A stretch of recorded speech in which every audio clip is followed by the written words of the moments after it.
Good afternoon friends. देखतेই পাচ্ছ আমি সবে স্নান করে উঠে পুজো দিয়ে এই 2টো বাজে, এখন আমি রান্না বসাইনি। এই দেখো সবে ভাত আর আরেকদিকে প্রেসার কুকারে আমি বাঁধাকপি সিদ্ধ বসিয়েছি। বাঁধাকপি না সিদ্ধ করে আমরা খাই না, আর এই সময় কেন, শীতকালেও আমিও তাই। তো আজকে সেরকম কিছু রান্না করব না, আজকে বাঁধাকপি করব, ডাল করব আর একটু আলু ভাজা করব। আর অ্যাকচুয়ালি গেস্ট আসছে আমাদের বাড়িতে, স্পেশাল গেস্ট। হয়তো ভাবছো 3টে মানুষ এত বড় হাঁড়ি কেন। তো বাঁধাকপি একটা সিদ্ধ বসিয়েছি আর একটা সিদ্ধ প্রেশার কুকারে রয়েছে। দেখো মশলাও একটু বেশি, কারণ দেখো লোক বেশি হলে মশলা তো তোমাকে লোক করতেই হবে একটু বেশি।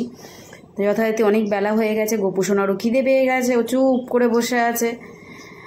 আর একটু ঘরটাও আমি সপ্তাহে পুজো টুজো হয়েই গেছে সব, ঘরটা একটু ক্লিন করেছি আজকে।